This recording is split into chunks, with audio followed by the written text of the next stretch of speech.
Okay.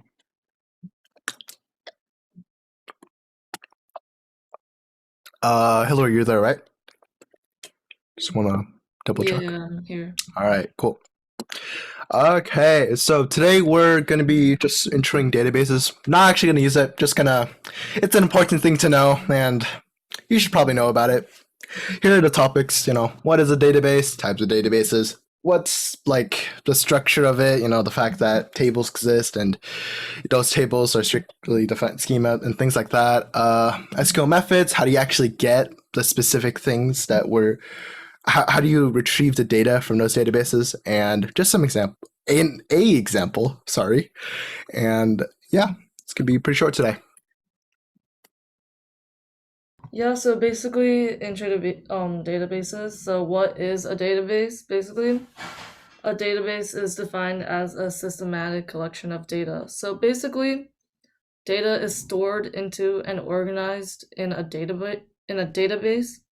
So that makes data management really easy because databases are organized and they have a structure. So like big companies that need to manage a lot of data, like they would probably want to store their data into a database. And yeah, basically on the slide there's like an example. If you want to hold information about a user, you might have like certain fields like their name, their birthday, or maybe not their birthday, but their name, their email, their phone number, stuff like that. Okay. And so here's like what a database you can think about as it's kind of a spreadsheet, really. Like those spreadsheets will have tables, and the tables will have names, and then uh, although do I actually have it? Yeah, I do. Yeah. So you can think about the spreadsheet.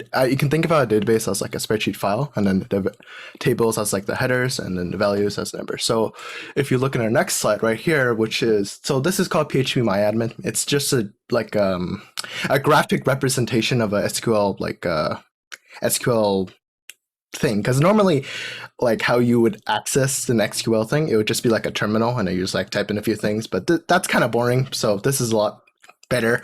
As you can see right here, there's like these little cylinder looking things, and those cylinders have a bunch of tables in it. And that's what a database would be. It's just a collection of tables, and those tables have values in it. So if we look in the next slide, you can see like there's a bunch. This is like the blueprint of what those tables hold. Specifically, there would be one header, part ID, and then that would store integers. The numbers next to the integers, don't worry about it. If you're worried about like optimization of like databases, I suggest you read a book and really get in the crust of optimizing databases. So, but that's not what we're doing. We're not even going to be using it, so we're not going to cover that. Just know that they exist and optimizations do happen. Okay, so now going over some common types of databases. So there's SQL, which is what we'll mainly be going over today. So SQL is a language for storing, manipulating, and retrieving data in relational database systems. So basically, relational databases, they use relations or like tables to store data. And then on the right, there's also NoSQL, which is basically or it stands for not only SQL. So basically, it's a non-relational database. So it uses like its key difference from SQL basically is data is stored in like many other ways. Like it can be document oriented, column oriented, or graph based, and this means that like the documents can be created without having a defined structure first. There's also Json, which is a non-relational database, and it's used for storing um, and transporting data. And yeah, it's mainly used when data is sent from a server to like a web page So JSON isn't a database. It's just or like if something like you that. if you if you didn't want to go into like the trouble of like installing MySQL and figuring out how you connect to it and all the libraries with it, you can't just use JSON. Like if it's like a small thing, you're only getting a few things, like a few values. Because the what's great about SQL is that you can out of a big like table and values of things, you can like take specifically what you want. Like, hey, I want, I don't know, like a fan with five five fins, you know? I want that one. You can ask for that one specifically, and that's what's cool about it. Um and we'll should be showing you how you do it. Alright, so basically we're just gonna go over some really basic SQL commands. Um, so yeah, so there's select on the top left, and that's basically just used to select data. So you can see the syntax is right there. And yeah, you can just choose like which columns you want to select from a table. And then there's also insert into, which adds values into the table. So yeah, that the syntax is over there as well. And basically, um, there's like a wait, sorry. Oh yeah, basically you just insert into like you choose which table you want to insert the values into. On the bottom right, there's the where clause. So basically, okay, there's the syntax for that is over there. Basically, you just use the select command to specify like a condition, and then for union, the union command, it would basically combine like the result from two select statements. So you can combine two columns from two different tables. Okay. Also, wait, sorry. I just wanted to wait. Come back to this one. Um, so yeah, you can take specific like data from SQL rather than in JSON. You would have to like grab the whole file, and if that file is like hundreds of like lines long, then that would be kind of problematic because you'd be like downloading like what 100 megs every time, and every time you want to reach the file, use the file. I mean, get data. Okay. So customer, so this is like an example right here. I'll guide you through it. So this is like just a visual representation. Like you wouldn't, sorry, whoops. This is just a visual representation of just like what the values are. So, there's customers, there's a few value, there's a few entries with, customer ID 1, 2, 3, 4, 5. And here's a few premises. How do we get the customer ID that has visited sorry, whoops, I have written this really weirdly. Okay, sorry. How do we get the number of times that they visited with, and we have the ID that of 3. So you would select visit, we would select the table header visit. So the specific part that we want is the number of times they visited, and that's called visit. And the specific one is where ID equals 3, so it's right here. And what we should return is 3. Turn is 3. Okay. And it says 5, and I think I might have changed it, but I didn't change the spreadsheet because it says ID equals 3 and visit equals 3, and I didn't update the spreadsheet. So that's why it says 5, but sorry about that. Here we can see a similar thing. Select spent. So how much have they spent, and have they visited more than 2 times? And as you can see, where visit is more than 2, and it gets the 3 values, 609. They spent $609, $40, $540. So that's how, what was it, an SQL statement would be, how you would like make one of those. This is the schema, or just like how the table is designed and edited. So I had an ID which was integer, visit, spent, also integer, and we inserted it using this complicated looking SQL thing. So you don't really need to know this, but as just know that I added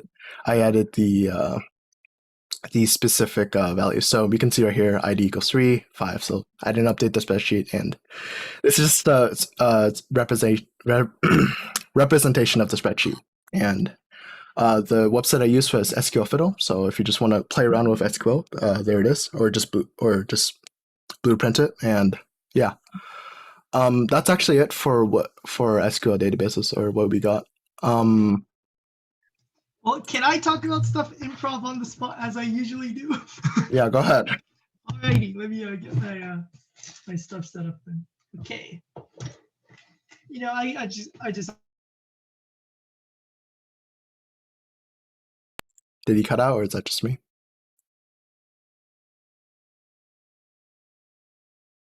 Well, it's probably talking about some JavaScript stuff. Looks like he's coming back. All right, now hold on. I'm just switching my mic. Hold on. All right. Okay, let me switch my camera to. I'm just gonna draw off my camera. Whatever. Okay, bam, and fire up my drawing thing. Bing, bang, boom.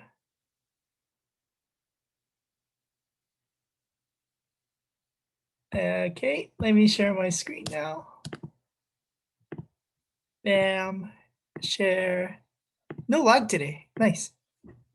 Alrighty, so let's say that we have like a list of customers, right? So we own a product, or like we own a website, and then there are a lot of customers that bought our product. And then so each customer, each customer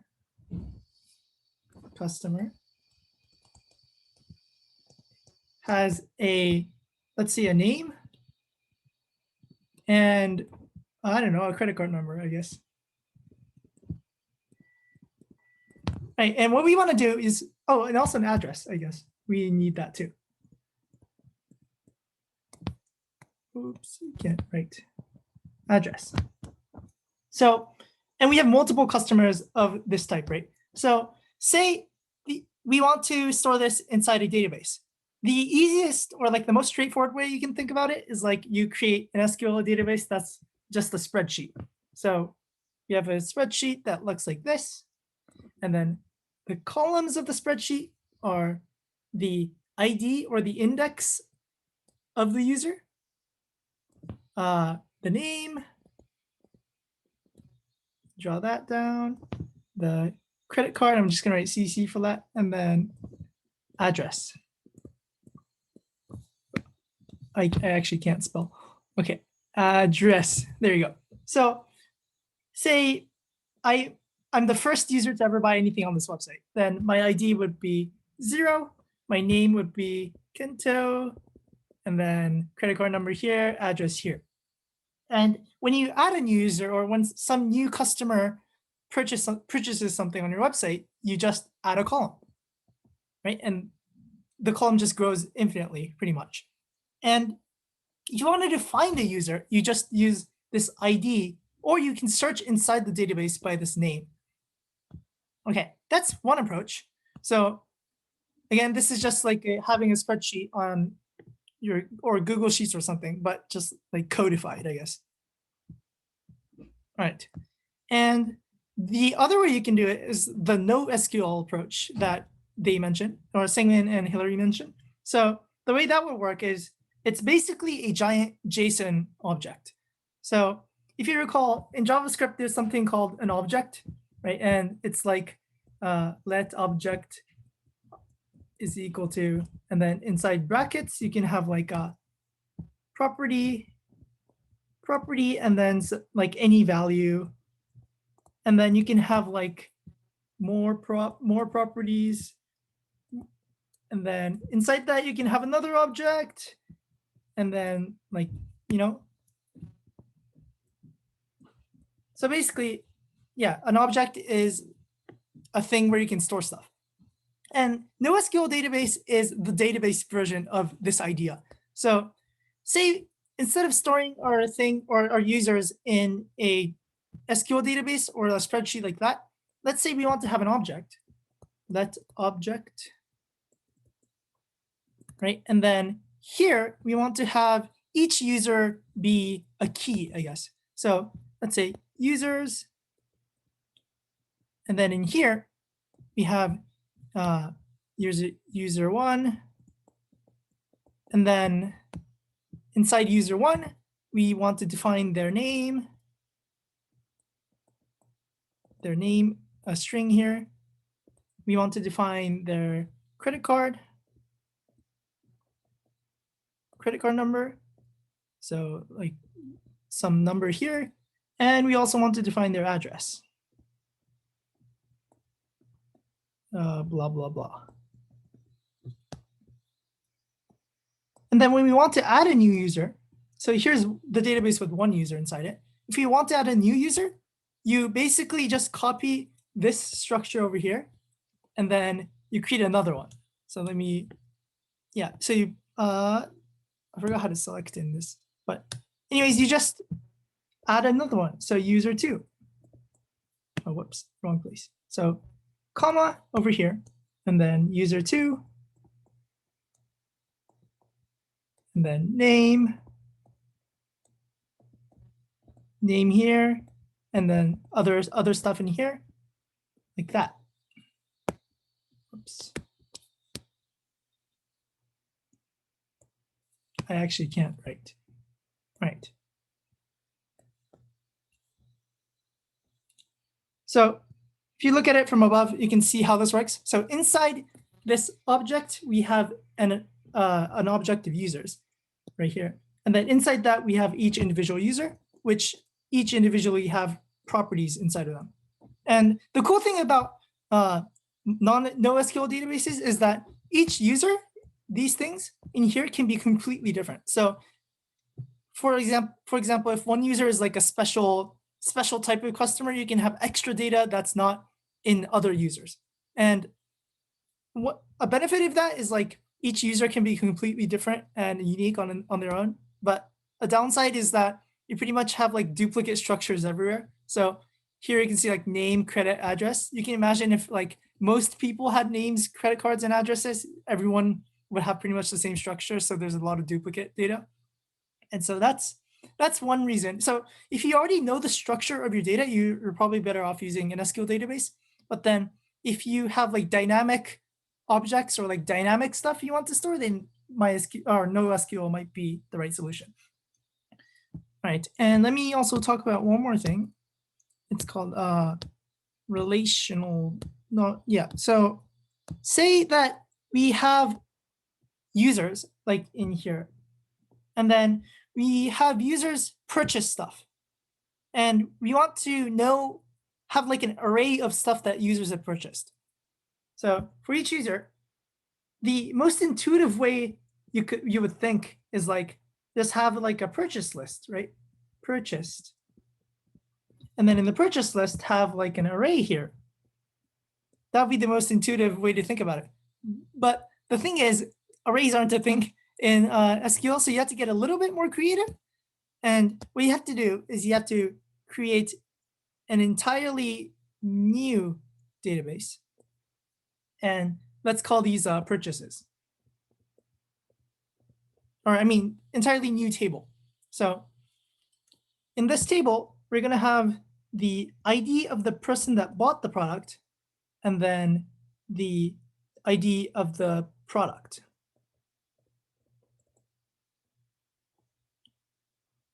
And then the product you bought has to be like a known product, right? Because we also have like a table of products. So you would also have a products table.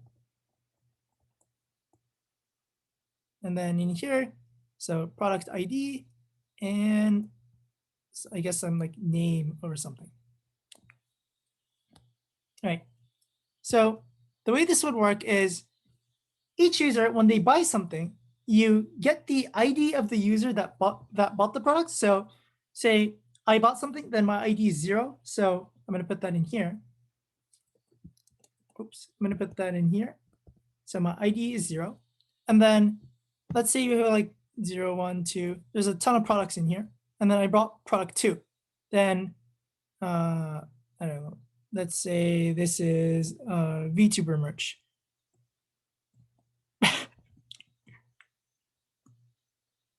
Right. So I bought this product here. And so we get the ID of the product, and we put that into here too. So again, the user table stores the users with their IDs. The products table stores the products, and then there's like an intermediate table that stores the purchases that users have made. And then what you do when you want to know what products the user purchased is you basically quote unquote query this database. So you find all items in this purchases database where the ID is 0. So you can imagine if there were like a bunch of other people that like bought like other products, and then like that. Then when you search for the user 0, these two results come up. And so then we know that I purchased number 6 and number 2. So yeah, if you want to have like a list of things for each user or something along those lines, you use an intermediate table to store that data, and then you search it when you need the data. All right, that's pretty much it.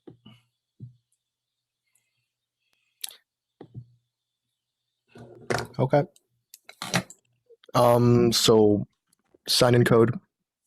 So it's gonna be SQL, all caps, and I'll get you the link for the forms. Give me a second.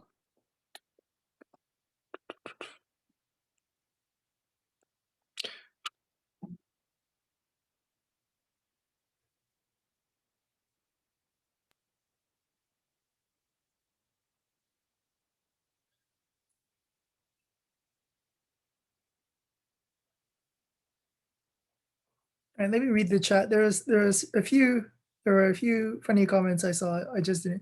Live TL merch went okay. we need a Vim shirt? No, we don't. No, we don't. Vem supremacy shirt, please. I need No. that. Need that in my life. Can we do it like a guide on how to like spec out, Ronak, do you want to talk about how you spec out Vim, I want to learn how do I Oh, no. how do I do Java? How do I debug in Java with Vim, please, Oh, how do you debug in Java with Vim? Okay, so what I do is a first No. You gotta No. do it. You gotta make slides and come here and then talk about it, talk about Hey, if you want passionate to do things like if you that. want to do a guest presentation to flex your Vim stuff, you can. That is 100% on the table. All right, more than welcome. Mr. Loheimer, we're finished. Thank you for coming, by the way. Yeah, thanks for coming. All right, thanks, guys. Oh man. Are we using what was it, SQL for the for also wait, you guys were talking with Mr. Loheimer, so Yeah, I am. are we doing Okay, we haven't gotten like an idea yet, but the thing is, Mhm. I'm building the PWA and I'm almost done with the actual bare bones like Okay. thing. So I did get the view thing to build properly on GitHub pages, and then it's also running as a PWA now, so that's epic. Yeah. You would Okay, have gotten okay. it done faster if you used Also, I used Svelte. Google's Beautify Google Material theme. So Wonderful. it's very epic. Okay, well, if you need help, just Only thing is I think we have to consider, do we want to do like a full-on server or like a static page and REST API? And I'm on the static page plus REST API side. If you need a server, I can set something up, but Yeah, but like I think we would should I'm looking forward to like introducing REST stuff. all So right. that's the direction I think I'll go. If you have any objections, just let me know. I don't know, static website sounds fun. All right. Yep. Sure. All right. Bye. All right. Oh, stop the recording now too. Bye. Bye everyone.